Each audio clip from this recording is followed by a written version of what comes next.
Raundi ya mzabo nilianza wapi? Ndiposa hapa kwenye West TV Staff Tie. Towards Luis Diaz, but it's Szoboszlai who scores. We are supporting the government. Probably does not know his work. Lakini hatujui kama kuna pesa ambapo kwamba zitatolewa. 70% inafaa kuwe yetu, 30% ikwe yao. So we are saying we are not stopping. Kila siku ya Jumatatu kuanzia saa 1 hadi saa 3. Usikose basi kujiunga nami Eric Lumbasi tuweze kufanikisha shughuli hii.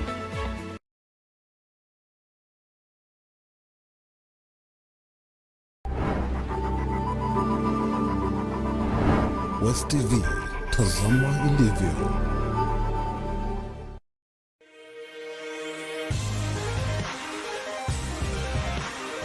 Welcome to JFC Munene Colleges, where education meets innovation. Our mission is to provide our students with a world-class education that prepares them for the future. We offer theater technology, orthopedic technology, mortuary science, science lab technology, counseling psychology. At the College of Business Technology, we offer hospitality, business and accountancy, fashion and design. We are not just preparing our students for the future, we are shaping it. Come join us at JFC Munene College of Health Sciences, where the possibilities are endless.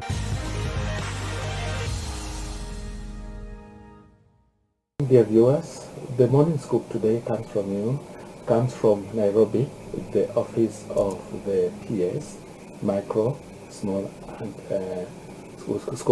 it's called Micro, Small, Medium Enterprises.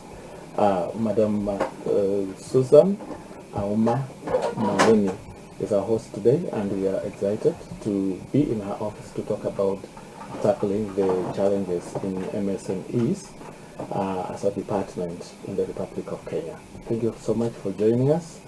On behalf of the director of the show, who is Gavin Kibet, my camera person, Leonard Wamalwa, I want to take this opportunity to invite you on the show, and then we begin from this moment. This is CKS.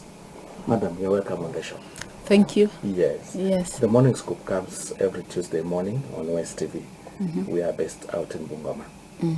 Today, you featuring on the show is a big endorsement and a big plus. Thank you. So congratulations.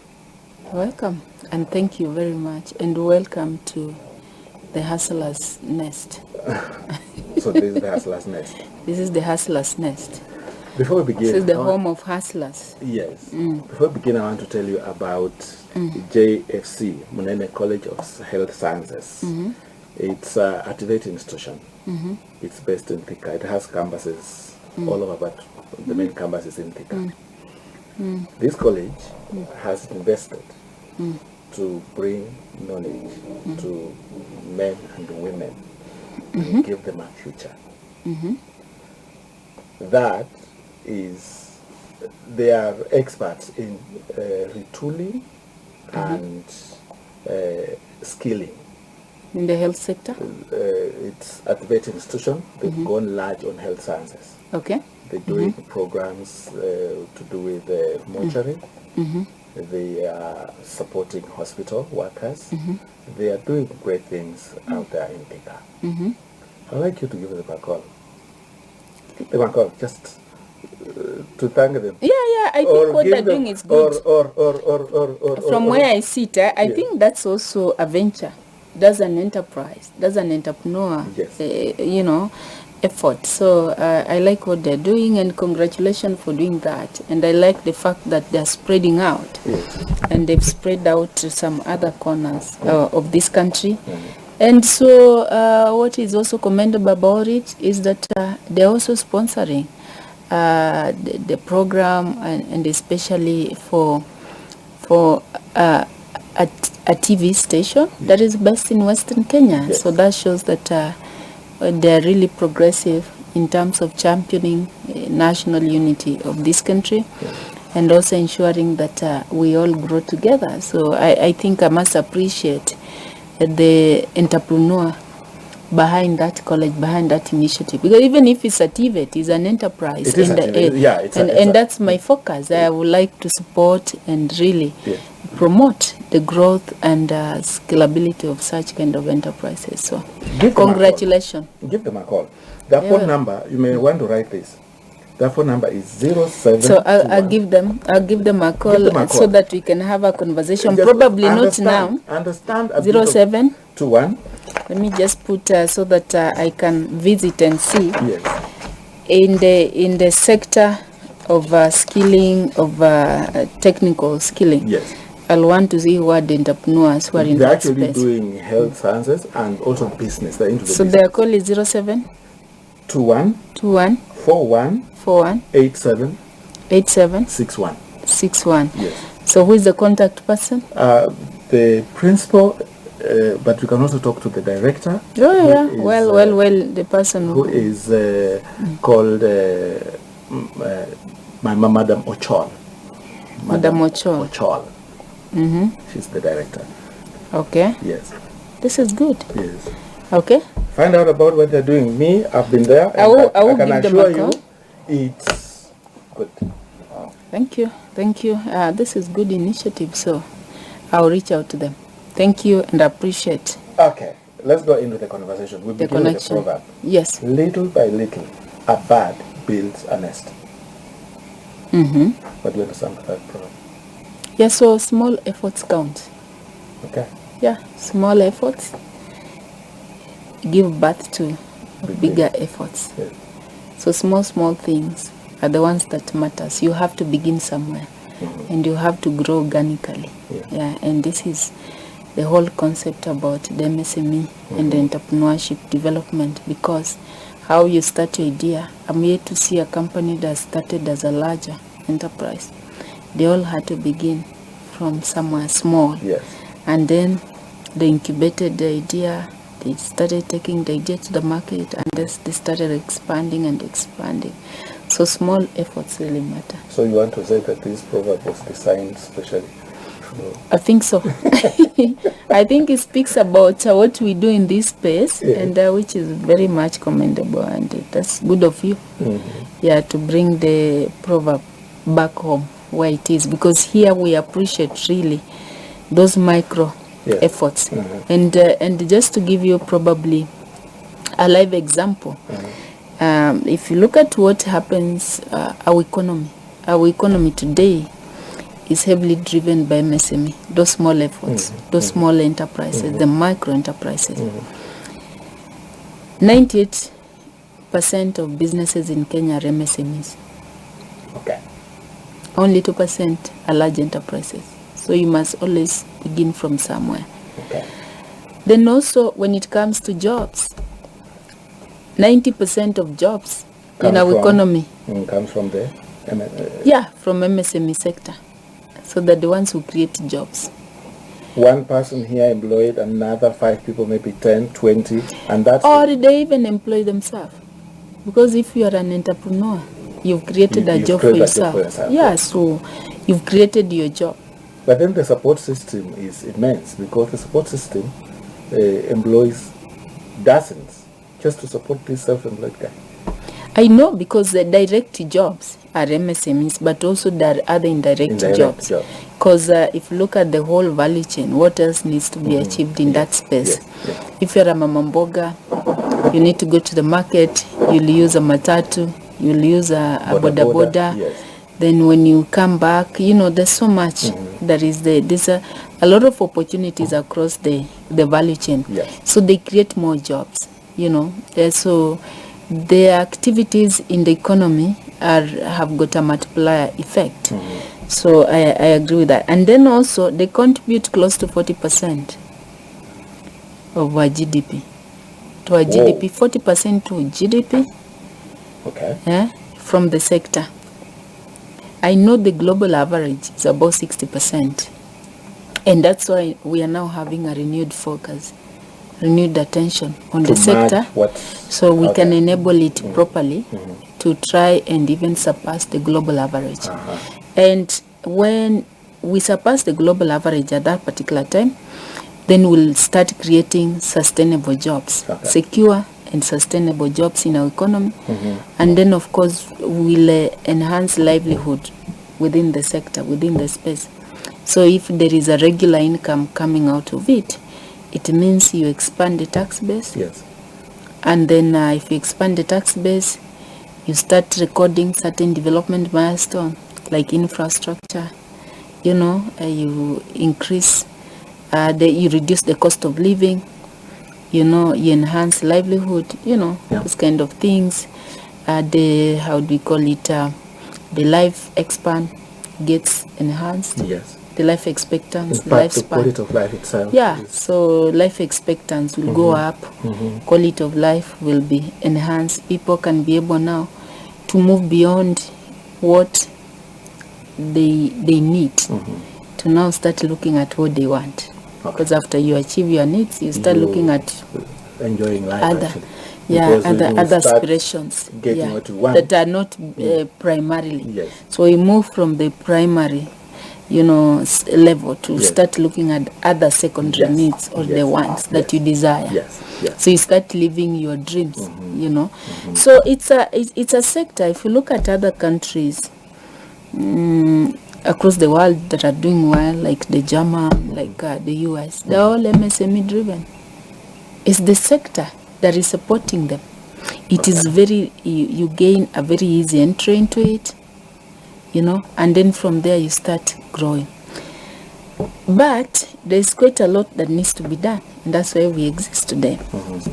There has been low growth and scalability, because even out of those 98% that I talked about MSME, most of them are micro, and so are informal. So if you are informal, it means you are not structured in terms of your participation. Sustainability is a challenge. You are not properly visible to the supportive ecosystem. So if you are not known, for example, when it comes to access to financing, if the banks don't even have your credit history, how do they support you? They are How not do going you- to, yeah. they'll talk to you nicely. How do they assess your ability Yes. to borrow and your willingness to repay? And so all these, the people, you need to exist in a space where you're visible, so that then you can have access to opportunities that will enable your growth. Yes. So we are trying now. One of my one of the area which I'm expected to address is the formalization Okay. and reducing the high informality of the sector. So we create more visibility around them to be able to be supported, to access support, a support that has some sort of end-to-end tied up intervention. So if you're visible, you can be supported from an ideation through capacity building. You can be exposed to the opportunity, to spaces where opportunities are there, organized around there. And then you can also be linked up to the market, to a sustainable market, as well as then also gaining access to sustainable, affordable financing. And that's all that they need. And then also you can also have some sort of information or be supported around investment. How do you invest? Yeah, as a part of de-risking yourself or de-risking your future. So you see, you become visible, and you start now residing in an ecosystem where you can be enabled properly. So we are there, and that's what we're trying to address. Yeah. The two things that have come up when you just introduced the element of credit worthiness. Credit worthiness has always been an issue. I come from the Western Kenya part. That's where we are based. I look at the profile of the bulk of the Western Kenya business community.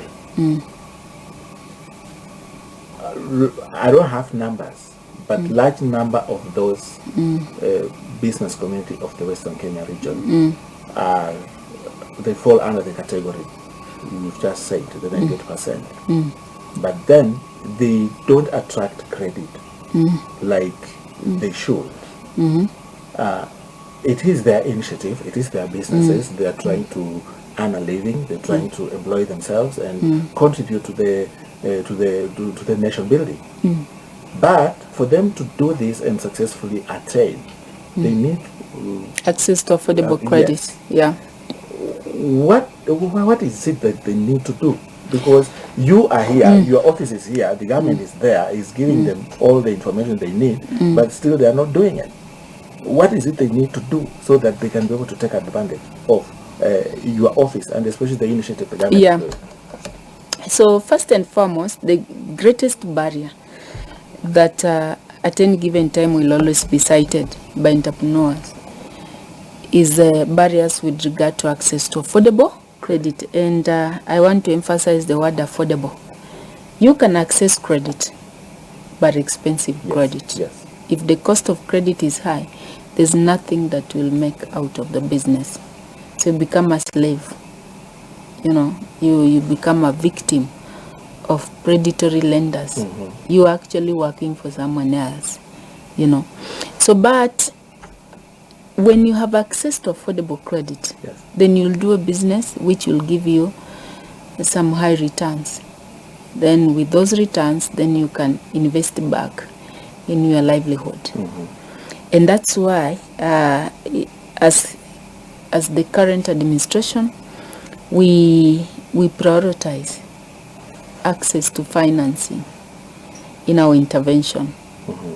That's why we have the Hustler Fund, which we launched in under 90 days after His Excellency the President, Dr. William Ruto, came into the office. And it was a promise.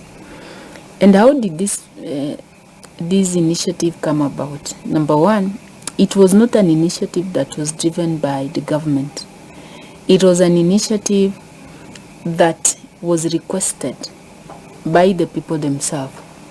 Around that period, during the campaign, the election campaign, the current administration then went around the country organizing economic forums with the people and various players at the bottom of the economic pyramid, the mamambogas, the bodabodas, and all those people who are managing the economies in those spaces, either in the rural areas, either in the disadvantaged spaces. And one of the things that they requested the government, the then prospective government that had the opportunity to ascend to power, was that for us to do business well, you'll have to support us in pulling down the barrier. You will help us to unlock access to affordable credit, not just any credit, but because then some of them were accessing credit, but it was very expensive, and people, the sharks, the predatory lenders, digital predatory lenders, has taken advantage of the fact that majority of these people are not served from the mainstream financing sector. They're not bankable, they're not served, and even if there is an attempt, they're underserved. And you see, the kind of the conventional collateral that we ask upon, most of them are not accessible to this segment of the population, who majority of them are young people and women. For example, the conventional collaterals are things like title deeds and salaries. How many of our people have access to a title deed that is not committed? It's very little number. Very, very few, if any. You know, and even if you had a title deed, you commit it with one financial institution. If you want to invest in another financial institution, they cannot transfer that. Your creditworthiness will not be transferred, but your title deed may not be transferred. But again, also for collaterals such as the payslip, again, What is the percentage of our population that is salaried? Very small. So out of potential 20 million Kenyans, only 3.5 million are formally employed, are in the informal employment. What you can say that they are salaried, they have a regular income. See, if you have a regular income, there's a way you can tie it down. So we are looking into close to 17 million on the side who are informal. Yeah. So, and you see, if you don't have a regular income, if you are not formal, like I said, if you are not known, also your social capital comes down. Yeah. Nobody can trust you. For young people, you find even there is no parent, because now who owns those title deeds are your parents. Yes. Which parent in the Kenyan today will give you the title deed and say, my son, my daughter, go and commit? It will be a struggle if you ever get that. Huge struggle. So you look, even the social capital that you'll expect to get from your close family is not coming your way. Yes. So you have to, and you have to exist anyway. You have to find a way of to survive. But it doesn't mean that these people are poor in ideas. They have very good ideas. Some of them are skilled, like for young people who have gone to school well.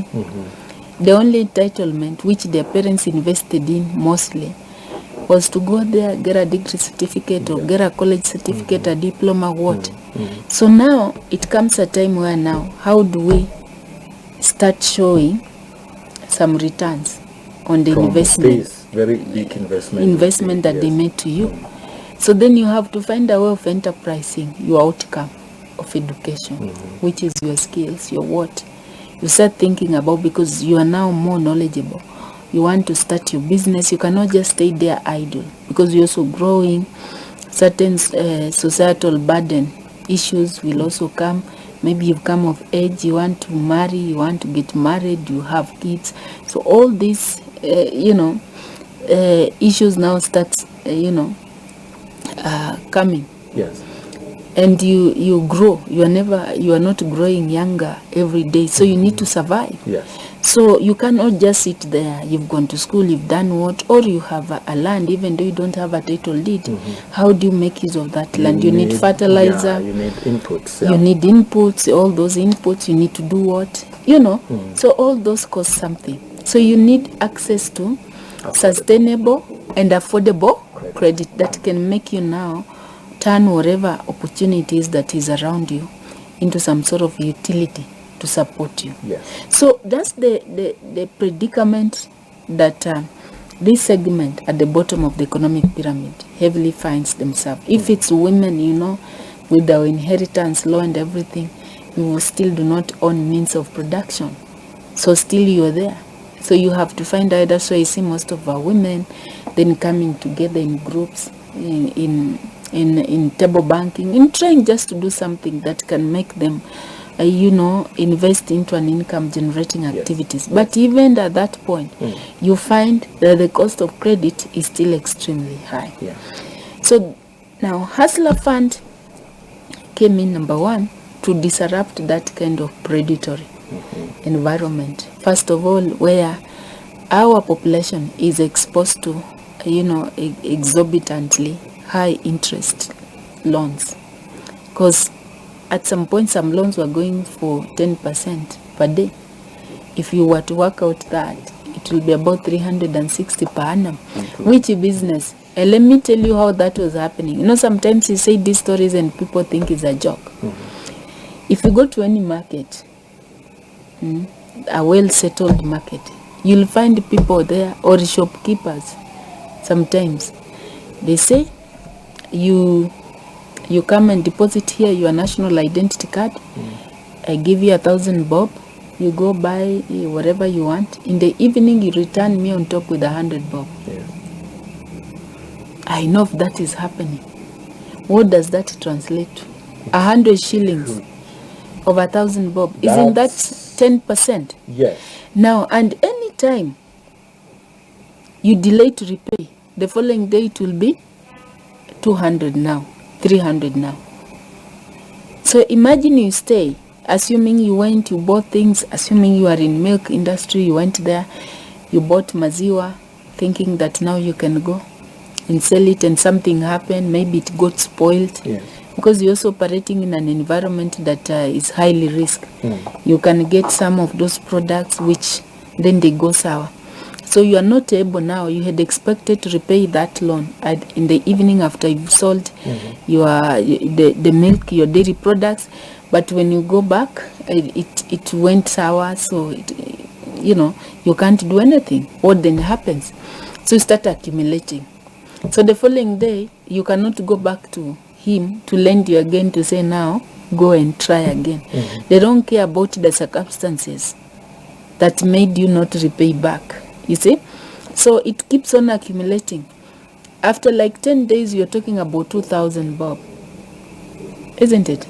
That you have to pay. From the 1,000. You could not even afford 1,000. Are you going to afford 2,000? You know?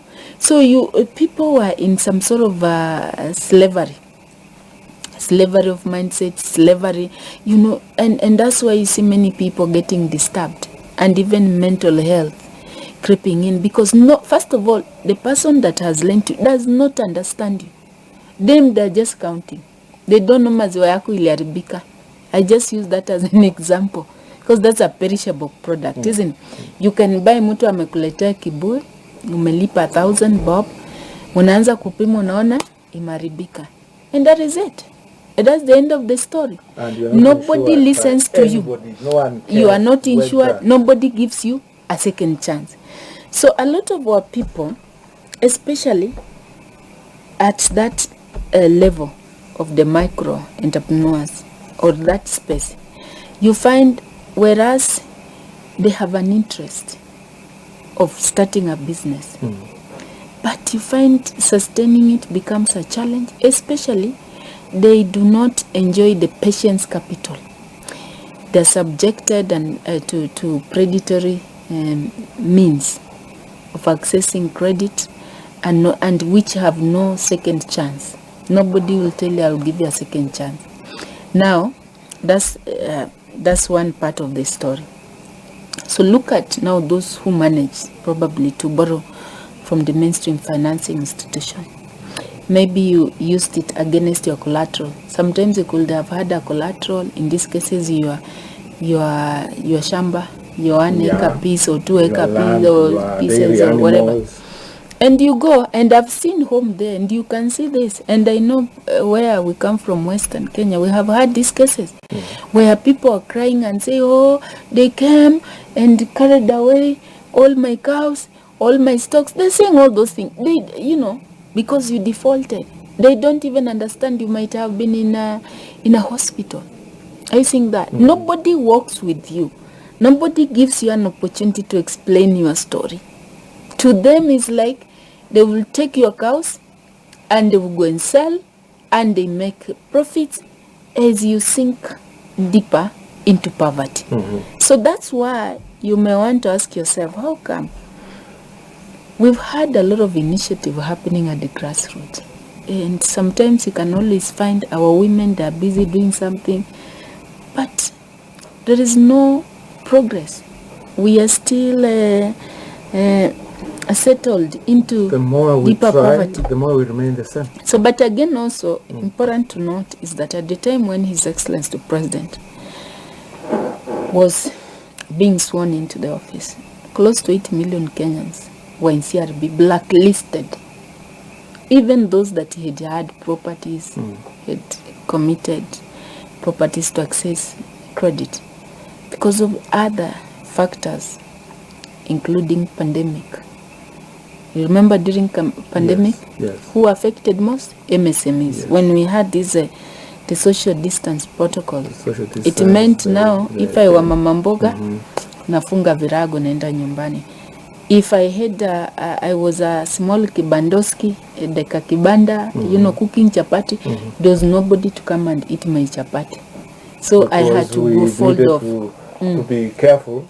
Then around the same time, after that, we thought we are done with that, then crept in the geopolitical tension, Yeah. the war in Ukraine and Russia. And sometimes people are wondering, how does that have to affect our... It does, because we are part of the global supply chain. When we do import and exports, we get affected, and those are the corridor for this global supply chain. Pressure to the dollar actually get affects us affected. directly, yeah. Then you look at the high inflation. Up to some time last year, was it almost mid last year, towards the end of last year, if I'm not wrong, around September, how much was a dollar against shilling? Almost 1, very 160 there, 160, very 160, high. yeah. Then we thought around October, we thought things were coming down, and even before that, we also we were hit by the worst drought ever in the last 40 years. Okay. As a country, there has never been such drought. 40 years as a country, the worst ever in 40 years, where all these areas that we consider to be food baskets, you know, the Western region, the Rift Valley, all those areas, would actually sometimes fly around there. And you see even where we've been having initiative for irrigation dams, nothing, zero water. There's no water. There's zero water. And you know, agriculture is the backbone of our economy. What does that mean? It means that it's also the source of the businesses, all enterprises in Kenya. Most of them are derived from agriculture. You know, agriculture is the source of our industries also. We have to work on the levels of production to achieve sustainable, you know, access to raw materials, you know, supply of raw materials to hold our industries. So when that is not there, it means we have to heavily now resort to importation. So then there was a need, and this is one of the expression of the bottom-up economic transformation agenda. How do we reduce import bill? How do we bring in more foreign exchange, promote exports? Then it means we have then to focus on agricultural productivity. So what do we need to do on enhancing level of agricultural productivity? We have to make sure we have farm inputs are readily available, affordable, subsidized, and we came that is when we go with to the subsidized fertilizer. Yes. So then on this other side, we ask ourselves, but where does the common mwananchi, how do we make sure that they can access facilitation in that regard to access those inputs? Then initiative like then Hustler Fund came up. And so Hustler Fund came up, number one, to disrupt the predatory by creating an alternative financing stream. One which seeks to then rehabilitate. As we correct the market failure, then what was the market failure? Majority of Kenyans could not be served from the mainstream financing institution. Because of the way they are made. They are designed for the rich, so to speak. Well, I would not really call it the rich. It is, you see, well, the owners of those who can, those who own means of production can have access. But again, also I said, even those that have means of production, they will not, because resources are always scarce, they cannot have enough to keep them there. Because they will falter, like these people had faltered along the way because of those various shocks that I spoke about, the various shocks in the last 5 years that now sent majority of these Kenyans, close to 8 million, to the blacklist, the CRBs. The 8 million on the CRB are not there now. So that's where I'm coming. So when we have this 8 million, you can imagine in a population of close to, we are aiming at 60 million, where majority of our population are young people. Averagely, we're about 17 years old, averagely right now. So then you get 18 years plus population, 10 million of our people in productive age. But they can't do anything because they are unable. Now, these have been blacklisted. And like the saying goes, The Japanese saying say, once discredited somewhere, always discredited. And so CRB will blacklist you. But you see, they cannot give you a second chance to repair. Because the story is there. And even The if, history is no, who gives you a second chance? Who lends to you? Who trusts you again? So the pathway of getting yourself out of the CRB, and you've seen it. Many people were there from these digital loans. People were in CRBs. You borrowed 500 shillings, something happened, you are there.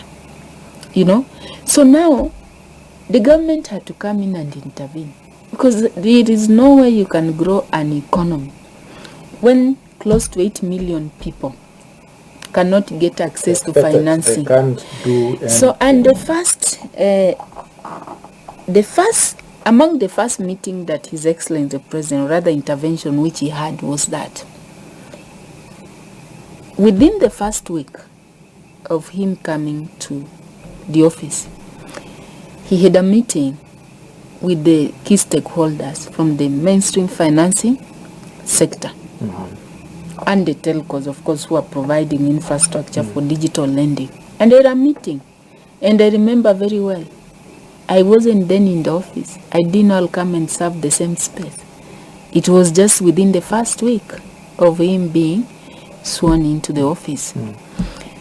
And so he then just laid the facts bare and say, I have to find a way of stimulating economic participation at the bottom of the economic pyramid. I need no Kenyan to be left behind. But we need to begin by looking at all these who are already in CRBs. If we don't give them a second chance, how do you develop a country when a sizable chunk of the population or segment of the population who are productive cannot participate in the economy, cannot access credit? I say we have to think about something here and see how we can partner together. We need to rehabilitate these people. We'll offer the rehabilitation opportunity for that. Of course, the banks told him, we can't touch them. Telco said, it's the bank that lends. But as we have our infrastructure, and also the concern there was that if this trend continued, if the government had not intervened, and we continued with this trend, every year, sending a sizable segment of our population or number of our people into CRB, even the banks will start losing their customers. Because their customer base will shrink. Yes. Will be deducting from the economy. So one day we'll wake up and even the financial institution will have nobody to serve. So this became an issue that we needed to address. Right there. When we come back, I want you to just explain the magic, because that magic, the dreaming of Hustler Fund, the intervention itself, and then the outcome, because the Hustler Fund, to so many people it was easy money and no one is going to ask you. But then we took Hustler Fund, and today we don't even have an idea what happened to Hustler Fund, because when we took we never paid, and therefore we have no idea. So we'll come back to that. But before that, let's just go to a break. Before we go to break, dear viewer, I want you to pay attention to what the PS is saying. The effort from the government is there. They have records to show where we were and where we are. Going forward, I think the onus is on you to change your own story, because they're making it very easy. As we go to the break, I also want to remind you about JFC Monene College of Health Sciences. The investment that has been put in place, the infrastructure that has been designed to meet the needs of the upcoming young men and women, the rigorous training, the preparation of the future working Kenyans that are being trained at that college is something which you cannot ignore. because they're preparing for the job market, not just for people to be employed, but people to be creators of wealth. Take your time and just interact with JFC Munene College. In a bit, we'll be continuing.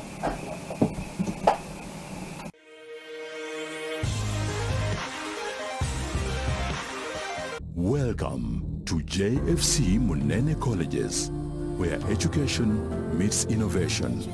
Our mission is to provide our students with a world-class education that prepares them for the future. We offer theater technology, orthopedic technology, mortuary science, science lab technology, counseling psychology. At the College of Business Technology, we offer hospitality, business and accountancy, fashion and design. We are not just preparing our students for the future, we are shaping it. Come join us at JFC Munene College of Health Sciences, where the possibilities are endless.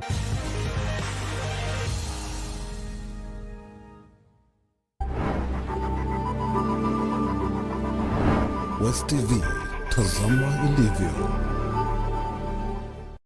Wakati wanatenga fedha wakumbuke hawa mama mashinani. Wanasema mwanamke ni nguzo ya jamii, na hapa kwenye West TV Staftahi tumejifunza maneno mengi ambayo tulikuwa tujui. Kila siku ya Jumatano tunaangazia hatua wanazopiga wanawake hawa. Na naweka gunia kwa mlango alafu napanda mboga. We will not go into harambes again. Zungumzia uongozi, malezi, kilimo na hata afya. Siwezi kuavote shilingi 350. Nataka tuchue kama ni mbaya mkuambie tukae nyumbani ama tufanye nini. Hawana hata maji. Akitafuta mtu amletee maji kwa mtoni, mtu anamuitisha 50 bob. Ni hapa kwenye West TV Staftahi kila siku ya Jumatano.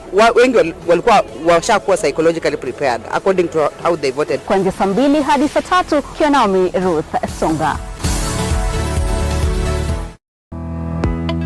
Najua kwamba mtazamaji ungependa kusikia kuhusu usemi wa viongozi wa kidini katika masuala ya taifa. It is our prayer and confidence that truth will prevail. Maombi ya kila mwana Kenya. As we pray with them and listen with them, our constitution and our laws. Ndio maana kila siku ya Jumanne kuanzia saa 2 asubuhi hadi saa 3 asubuhi. Wasipokuwa na walimu vizuri, matokeo ya mtihani pia itakuwa ni shida. LGBTQ tunakataa. After the general elections, kuweza kurekebisha kasoro katika eneo la kisiasa. Elections are over. Shukrani zetu lazima zitoke ndani ya mioyo yetu. Unajumuika nami Winnie Wanyonyi ili tuweze kuangazia masuala ya usemi wa viongozi wa kidini katika masuala ya taifa.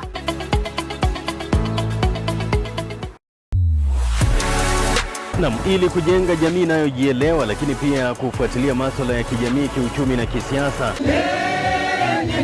Fuatilia Hoja ya West TV kila Jumatatu saa 1 hadi saa 2 jioni. Our concern was kwa nini upload hizi budget documents? How can a woman disappear from the cells? Na wahakikishia hatua itachukuliwa na nyinyi mtaridhika. Pata maelezo ya kina tunapokuletea wachanganuzi na wadadisi wa kuaminika. Hatuna mahali pa kuuzia vitu kijamii, kisiasa lakini pia kiuchumi. Lakini hivyo ndio vile ilivyo. Saizi inabidi tuzunguke. Imebidi wa mama tungangane, tumvuruta, tumutoe kwa maji. Tukikuletea uchanganuzi wa kina kuhusu masuala yanayotuhusu katika kaunti za magharibi na vilevile katika taifa zima la Kenya. Akikuja awe mwingine atafungwa miaka 5. Kumbuka ni kila Jumatatu saa 1 hadi saa 2 jioni.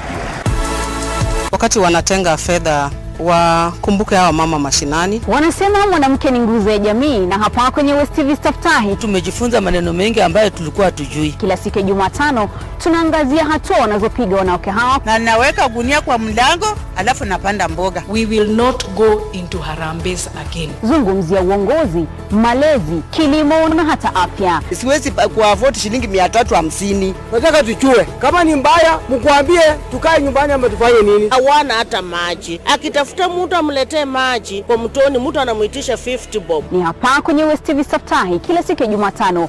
Wengi walikuwa washakuwa psychologically prepared according to how they voted. Kuanzia saa 2 hadi saa 3 kiwa nami Ruth Songa. Welcome to JFC Munene Colleges, where education meets innovation. Our mission is to provide our students with a world-class education that prepares them for the future. We offer theater technology, orthopedic technology, mortuary science, science lab technology, counseling psychology. At the College of Business Technology, we offer hospitality, business and accountancy, fashion and design.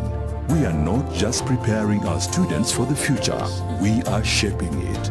Come join us at JFC Munene College of Health Sciences, where the possibilities are endless.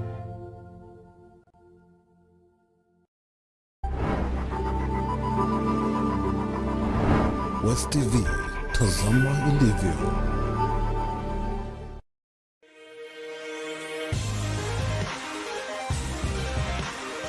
Welcome to JFC Munene Colleges, where education meets innovation. Our mission is to provide our students with a world-class education that prepares them for the future.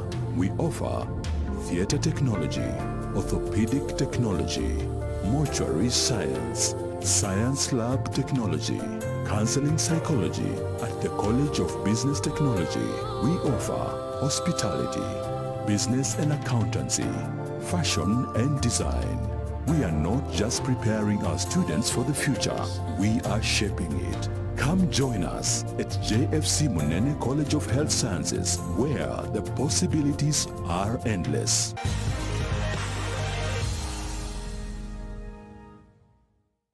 When we went to the break, I was telling you about the innovations coming out of JFC Munene College.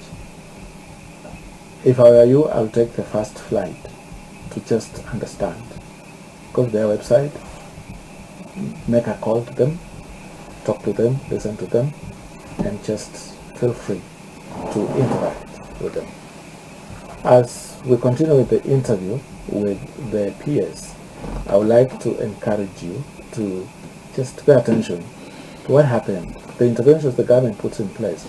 We could at some point be interested to question because of our political inclinations, but we fail to meet the targets the government wants to achieve through your participation. So at some point, when time for political comes, for politics come, let's do politics. But when it comes to work, I think it's good for us to listen to what the PS is saying, so that we can be able to just work with our government and make wealth. Madam PS. Yes. I cut you short.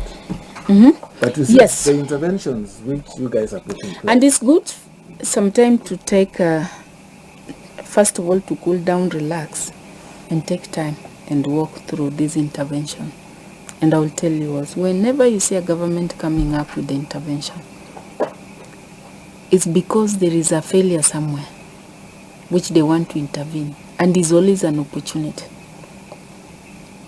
for the public. Are they scientific? Those interventions, are they scientific? They are scientific. So let me tell you, they are scientific because 2 years down the line we can talk about outcome, which I'll be leading there. So now first of all, we needed to provide a second chance to the 8 million Kenyans that were in CRB to take advantage and repair their credit. So this was also Hustler Fund offered a credit repair mechanism. And what was the philosophy underpinning that process is that when it comes to matters credit, you build your own trust. It's a behavioral matter. Yes.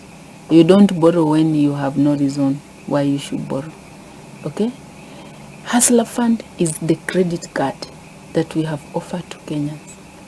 You know the role of a credit card, where you can spend in advance. Because sometimes you might have done something, you expect to get this kind of income, but instead of struggling yourself, you don't have anything to eat, but you know tomorrow will not be the same as today. So you are given a credit card. So there we are trying to, through the first product, because we envisage to have a number of products on the Hustler Fund, about 4 even more.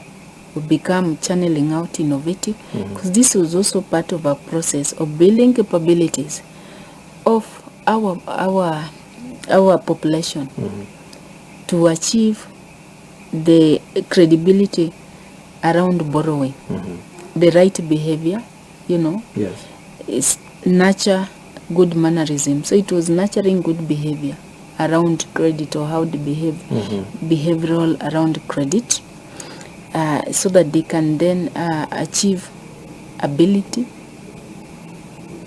to borrow. Yes. And also have some sort of the willingness to pay. Because when it comes to credit, what the banks assess is your willingness to pay and your ability to pay. Because we have certain people who do not just have willingness. Like today, where we are 2 years down the line on a Hustler Fund, like you say, people think it was easy money. And it's not that they lack ability to pay. They never pay. They did not appreciate what this intervention was going to do to their creditworthiness. So they thought, this one I just take. What they don't know is that they're damaging their creditworthiness. But don't you think that at some point it was the government's initiative to the people, and it had no idea what the people wanted? Of course, you said this never came from people. Yes. And I don't think that there was no idea what people wanted. Even for us to come up with how much, I saw many people asking, why did you begin with 500 shillings? But if you were to, and you ask me whether it was scientific, even for us to decide on which base limit to begin with, it was scientific. Because we analyzed what was happening in the market, the Fulizas and other products, under digital lending products. Averagely, what is borrowed? In fact, 500 and 1,000. And in fact, it was 200. The average what is borrowed there in the market is 200 bob. So we just enhance us to 500. Was there a need for that level of financing? Yes. There is a need in the market.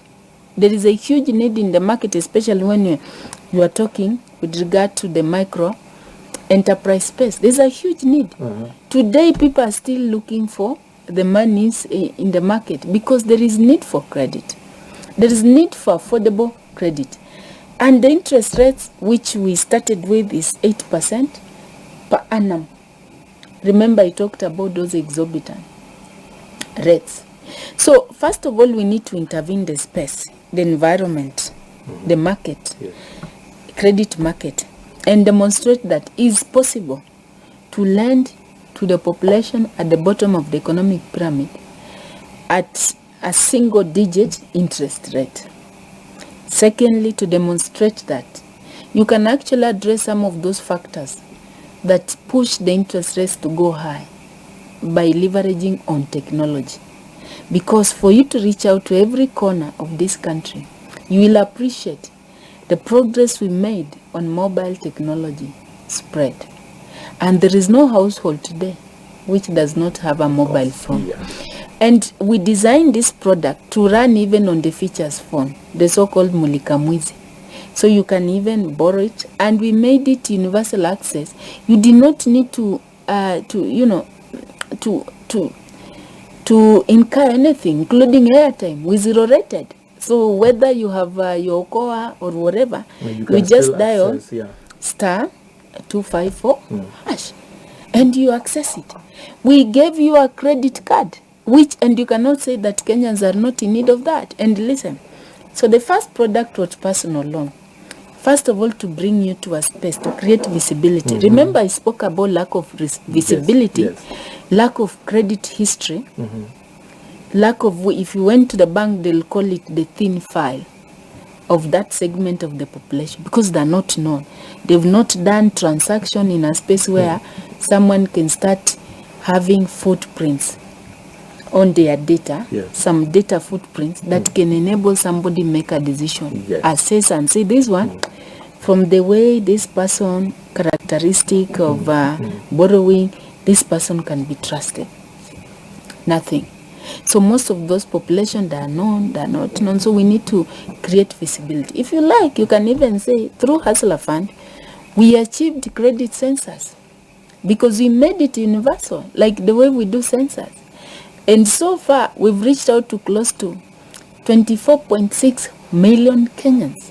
We have the biggest data bank of Kenyans who are in need. And then you say, did they want it? Why would you borrow if you never want it? That's number one. Two, we then said, We start then building, helping you to build your credit history, your file, establishing your credit profile, which then can now be visible to the mainstream financing institution to make a decision on to serve you. Because we want this segment to start being served and to start being banked. Now, for us to do that, we intervene so that we create through this transaction of Hustler Fund. And remember, we are not doing it alone. We undertook to do this through a partnership between the government, the banks, and the telcos. Why were we doing that? So that the banks can start appreciating you, seeing how it is possible to serve you when they thought you are cannot touch. That one is their high risk. But we say because it's the government's role to grow the capabilities of its population and ensure that they participate effectively in the economy. We said we will put in money, but we leverage on the banking infrastructure, because everything that we are doing is banking facing, putting infrastructure. And we said we will use the telco infrastructure. We did not want to come up with another bank, a telco, because why are we doing this? At the end of the day, the output is also going to affect the banks. The output will bring value to the private sector, because it is private sector that grows the economy. If by end of the Hustler Fund tour, for example, we would, as we take and even right now as we walk through the milestone, like now 2 years down the line, I'll be able to talk about what has been achieved. If we would have managed even to take, rehabilitate part of those 8 million, assuming it's 1 or 2 or 3 million, and push them back to the economy, push them now to be served, to start being banked. Now we have also young people, people who are turning 18 years. They have no credit history at all. Again, we created them a pipeline through which they can start building their history by borrowing and repaying, because our system is integrated with the banks. We are working in partnership. As you interact on Hustler Fund, the banks are also seeing you. Everybody is seeing you in that space who needs to support you. So then we can integrate you. You have a smooth entry now into the economy. So it is a pipeline. A second product, and we say we will be channeling out incremental products to graduate. It is like a learning curve. From one stage, we assess how you're doing, your credit worthiness, then we graduate it to another level. Graduation happen in terms of limit enhancement. If we are satisfied that you're borrowing, repaying on time, you're doing ABCD, you're responding to a call, to our messages, we assess your behavior, you say now your behavior is impressive, now you deserve enhanced limit. Now those enhanced limit is through products that we're introducing. So from there, we came up with a group loan. Now the group loan, we designed it around what usually happen with circles and in notable banking, where people need to come together. And sometimes, assuming us who are in this room, we're even 5 or 10, because the minimum members who could come together will be 10. So you leverage on each other's credit scoring. So for example, if your current limit is 1,000, mine is 5,000, someone else is 10,000, we combine together and we get the limit for the group. So you benefit from extreme values. You could be 500, but you're carried along through that group coming together. So we model that product. Then from there, we were looking into the SME loan. Now, the SME loan is at the point now we want you to start being, making transaction or existing, appreciating. There will be private sector environment, because you need to start having that kind of experience to go say that. You see, like in a normal rehabilitation, if you are not careful, chances of someone also lapsing are very high. And most of the time when they relapse and they can go. So you also try to work out and you introduce like a baby, you know, this has been a process we are nurturing. You introduce things in micro units. So then tumbo inaanza kuzoea pole pole your ugali and stuff. And then you start being given, you begin by soup, you know, because you are nurturing. So now, if you fall back, you're still our person. There is the rehabilitation. We still go there. But you know what you lack? You start asking yourself, what opportunities am I lacking? Because those who do well gets graduated to higher loan opportunities. Yes. So like the SME loans, once you get into that space, now you'll not just be borrowing digitally, but you'll start creating, there'll be a relationship between you and the banks. You'll be mainstreamed into supportive ecosystem, like capacity building, people wanting to understand what is the sector you are in, you know, the nature of your business, the skills gap that you have, the retooling that you're talking about. Maybe you just need technical skills like the college, you know, you called it Munene what, which is providing, and you need to be supported, you know, to be able to do your business. You need a very robust BDS support around you. Beyond sometimes to run a successful business, it's beyond access to finance. It's just one factor, but it's not all the factors that promotes. So then from there, you can now start, the banks will have your footprints, they will have this experience with you, and then eventually they'll graduate you to their balance sheet, and then you become productive.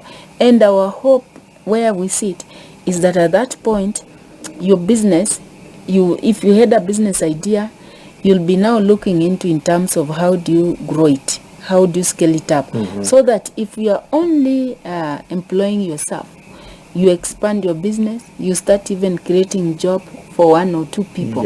So Hustler Fund, from the very from where it picks you up, whether we are rehabilitating your credit score, or whether you are giving you experience which you need to build up your credit history. If you are a new entrant, if you are repeating, you know, like for example, you had labs, you had done what, maybe in CRB, we give you a second chance to repair your credit worthiness. Hustler Fund creates a pipeline through which the mwananchi can now enter into the economy and start, you know, participating effectively. Because if you have a credit to crisis, to affordable credit, you can actually participate effectively in the economy. But again, what are we trying to achieve? 1, promote a culture of credit oneness. I know majority of Kenyans maybe have not come to this realization why it is very, why credit worthiness is very key to anyone who wants to take part in the economy, or who is within that space. It's very key. It's a very key attribute to an individual. There are some economies today, even if you carried cash in a lorry, you cannot buy property. You will have to be asked, they will have first of all to check your credit worthiness. Sometimes we go outside there and we book the hotels. They will never pick, some economies won't pick debit card. They will ask for credit card. I've seen even some airlines, when you want to purchase duty free, and they tell you we only admit credit card, because that credit card speaks something about you. It has a story on you that otherwise you will not be able to say. You will not in that short period of time. But that's, having said that, I want you to talk about 2 things. Our time is up. 2 things. Number 1, how much money is out there in the hands of the people? Thank you. And what are we doing to get that money back? Thank you. Then the second thing is the saving culture. Because that was very vocal. The president was very vocal at the start of the term, because he wanted us to start saving the money. The Hustler Fund has an element of saving in 2 areas. Number one, you're saving to your pension. Pension, and number two, you are saving for the short term. Good. So, what is it? How are we looking at, and how much money has been saved through this? Good. So far, we have saved.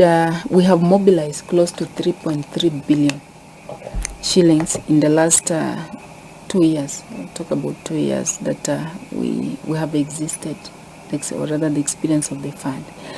Now, the most important question will be why the saving. As I told you, we are trying to support our MSME, especially those now who come into this space, who are business oriented, who have a business mind. Yeah. But even for the normal, those who just came in to borrow maybe for consumption here and there, you will always have a future. It's part of de-risking. It's a de-risking mechanism. Mm-hmm. So 5%, 70% goes to long-term saving, which is akin to pension. Why pension? Because we know also that our population also, as we age out, we get exposed. We get exposed towards our how do you call it, our gray years. Mm-hmm. We get exposed heavily, because then also we end up becoming a social burden to our dependent. Even where they needed to do something, you can't even afford to buy simple medicine or simple something, or even food, or even airtime, because now we become more like, and we feel so sad. And I've seen even sometimes at that, in that space, you find most people not even wanting to bother their family members because they think they're really asking for too much. But now, in an economy where a majority of people are not formally employed, because if you are formally employed, there will always be that element of pension. Once you retire, end month you'll go and get something that you can buy soap, you can buy salt, you can buy, all those small things that you can easily access without really asking someone, send me money, do what, so that then these people that you depend upon them, and these people, what they can do, they cannot focus maybe on large projects. So we felt the fact that majority of our population is not in formal employment, even in the informal space where they're employing themselves, they will have to retire. A time will come when they'll have to retire from business. If you are Mama Mboga, you will never cut your mbogas forever. If you are selling, all the kibandoski, your bodaboda, you can never ride your bicycle to your gray.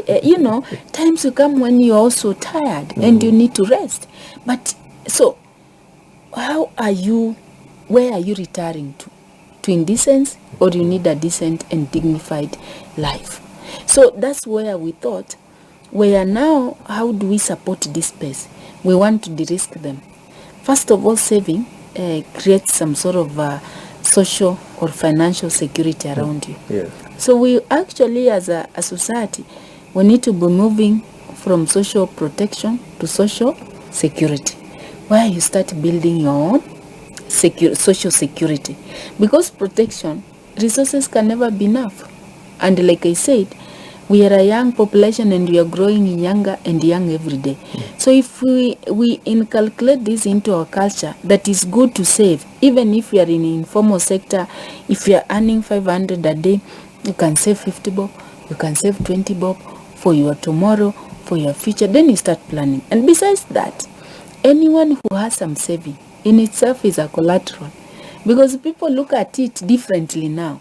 If you went to the bank and you have mobilized certain savings in your account, the way they will look at you is different from someone who is just walking in.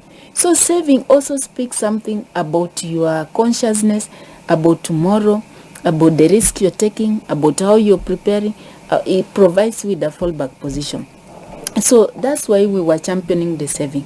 And we said as a government, because we want to promote consciousness around long-term saving, which is pension from in the informal sector, we will be like the employers. So to promote that, you will save up, if you manage to save, to mobilize your long-term saving, which is 70%, to 6,000.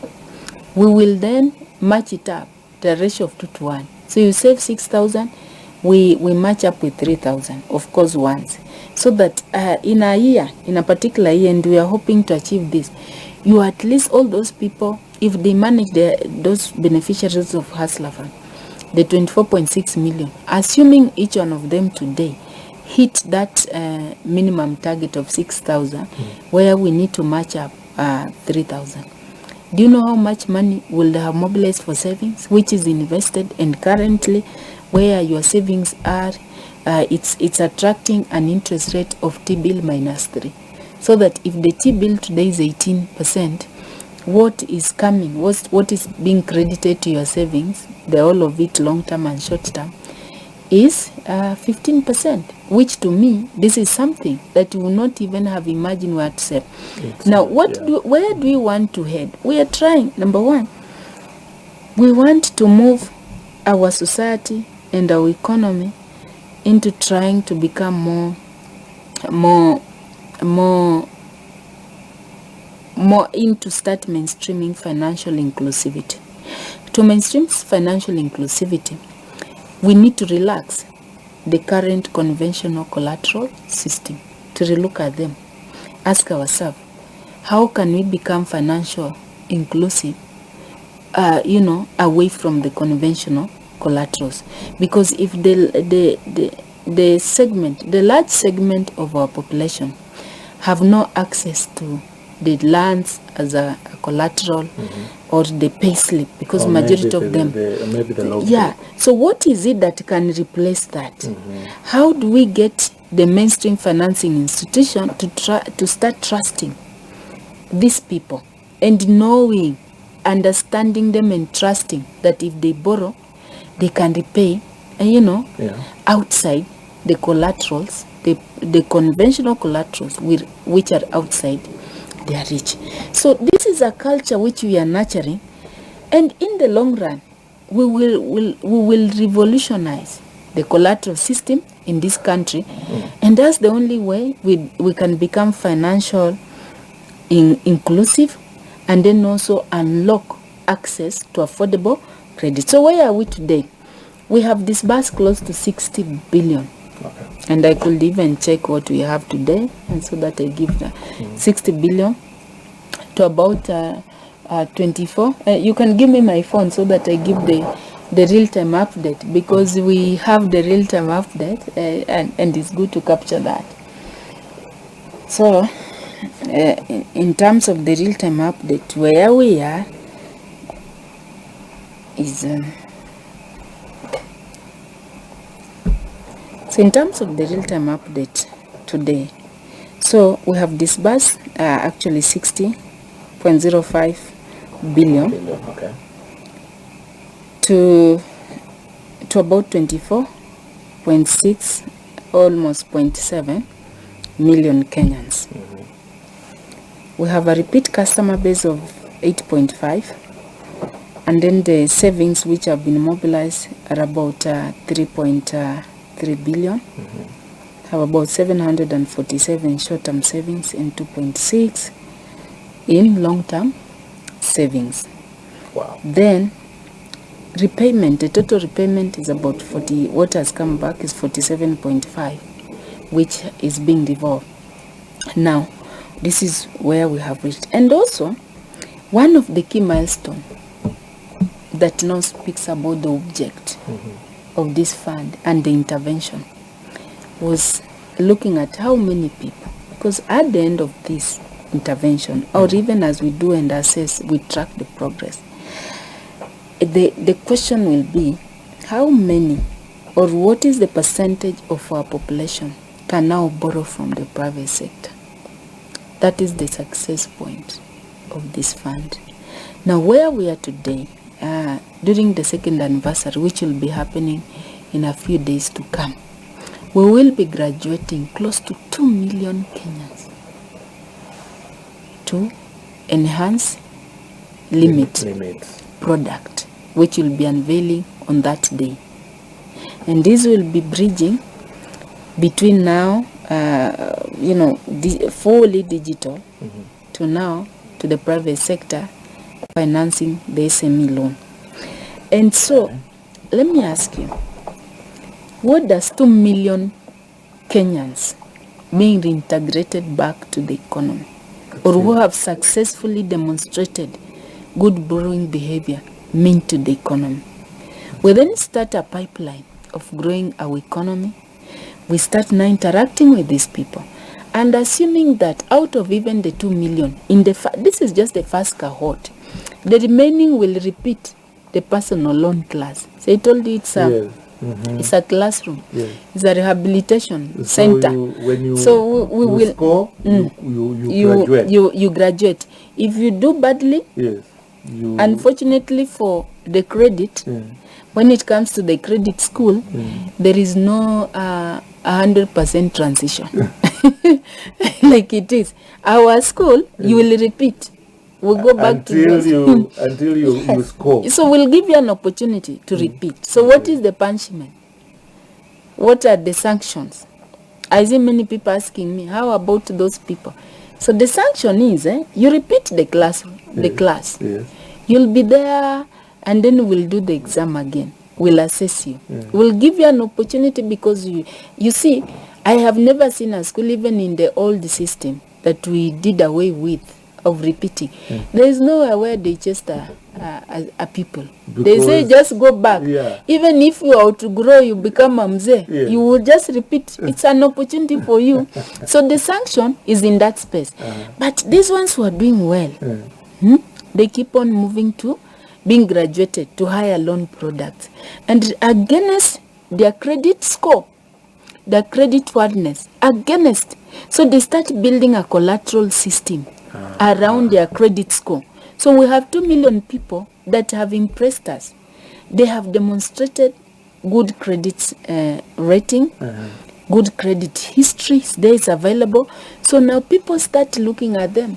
Because today, if you graduate with higher marks, you will find the employers coming for you. Some employers start coming for you. People start having an interest. So this is the journey of the Hustler Fund. So after this, we expect also there will be an experience. So that's an enhanced learning. So there will be an experience there. And then we start filtering out those that now can be lent higher loan amounts, including millions of shillings.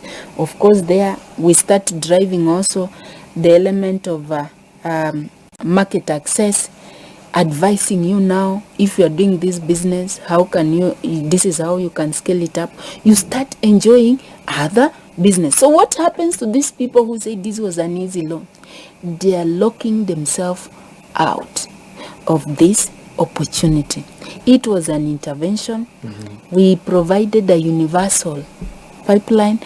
You have the key to enter into a room of opportunity, because we know the moment we resolve access to credit, if we can give you through that experience the opportunity to be lent in the market, the opportunity to be trusted in a mainstream financial institution, then we have unlocked for you, opportunity to grow and move. So basically, that was what Hustler Fund was doing.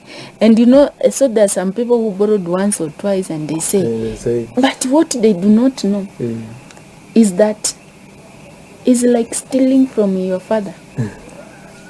Let me tell you, it's stealing, and you've seen this thing happening. Let me tell you how people, if I use the analogy of families around, sometimes you see, you are stealing your own inheritance. Maybe your parent left you, maybe passed on when you are very young, and they left you with the properties, and they say this belongs to you, and now you think you have outgrown, maybe in your young age, and then you say, oh, this land now, I'm here. Have you seen families selling those? You've seen children go there and they sell lands without, and not because they have any need. You see, they're just selling. Consumerism. Now you think you can sell, you start by leasing, and then say, give me 5,000, I give you this. And then because, you are stealing your future. So what these people are doing, we gave them an opportunity which they couldn't get anywhere. It was not in the market. It's because they are our responsibility, they are our Kenyans. We have to participate. in building their capabilities and capacity and giving them experience which can make them now start building their creditworthiness so that they can participate, they can have a future. So, but you think you are smart? Time will come when, who knows, people, if these schools are going to be socialized, we might even tell families. For example, let me ask you, if you have your good daughter and you have someone who really borrowed 500 shillings and refused to pay, and you know, will you want to subject your daughter to such kind of a person? You feel like, will you subject, you know, this thing will just work out itself. So like I've said, you know, even me, my small son, I mean, if why would make a small son in the future? Because creditworthiness is very key. It speaks so much about how responsible you are, about how you can be trusted, about so. Look at other religion, for example, where we borrowed this model. Like if you look at the Islam, talk about the Islam. Go here in Isili, see how businessmen are there. Part of the reason is because they have access to credit. And out of trust, their religion makes trust becomes is a key issue, is a necessity to exist. You borrow if you have a purpose. But you know, even our African culture, there is nowhere where they promote and creditworthiness. There is nowhere. And that's why for a long time, you'll find someone comes and give you the account, take care of this, and you know, all these things are there. It's only that people are deviating from there with the kiburi, with the ignorance. I know there are certain cases. We blame modern. Yeah, I know there are certain cases where which one is just the lack of ability, but that those ones you cannot tell me that you wake up in the morning, you are eating, but you want just to. I usually say unajifunga kwa jam. Umeona jam iko hapo unajifunga, and then utasema serikali saidia. Serikali gave you access to affordable credit. Serikali gave you an opportunity to build your creditworthiness so that in future it is your creditworthiness that will become your title deed, that will become your payslip, so you can have an access to affordable credit to enable you access credit and invest or do whatever you want to do. But unaona ni kama unatufanyia. So what you're doing, I've told you, those people, the money that is still outstanding with those people, we've given them an experience of about 2 years. They know. Now we are at a point where we are going to reward the good credit borrowers with higher loan limit. And then they can now be in a pipeline where their credibility will be appreciated and supported. But sasa wewe unaendelea, tuko tu hapo sisi, we do rehabilitation, si tutaketi tu hapo na wewe tu kwa hii space, lakini the sanctions will be deteriorating, because anytime that you lock me out of an opportunity is a huge sanction than anything else. Ni kama umefungwa, kama umefungwa kwa jana. Like it is that. And you saw how that thing was bad. You know what, madam? I really hate the time is up. I've written my producer's time. And sorry.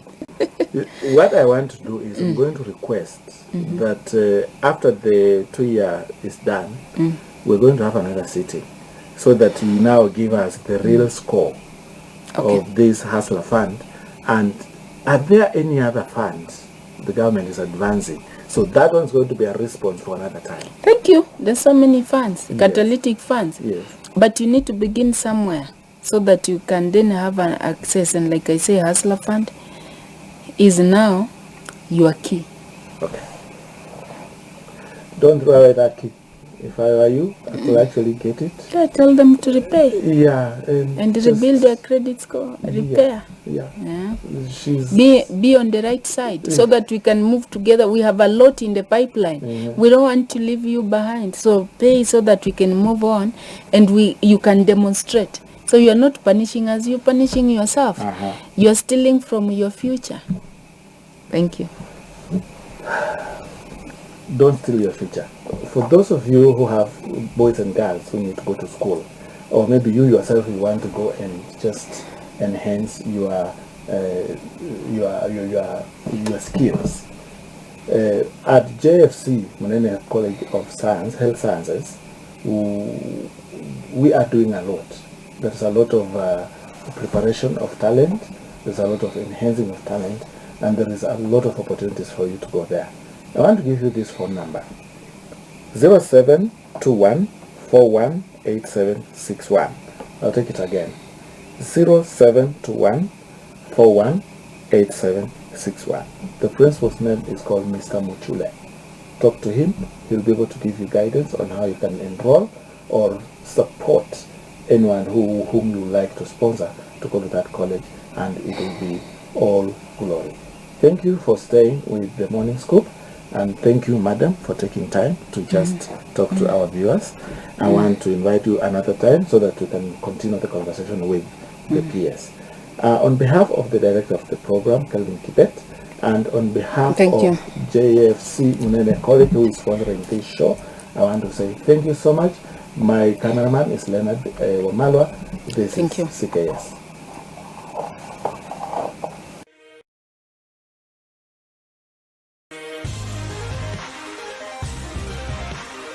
Welcome to JFC Munene Colleges, where education meets innovation.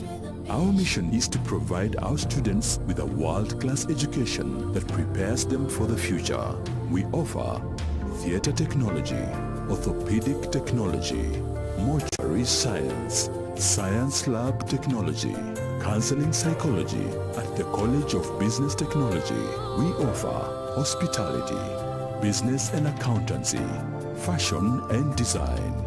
We are not just preparing our students for the future, we are shaping it. Come join us at JFC Munene College of Health Sciences, where the possibilities are endless.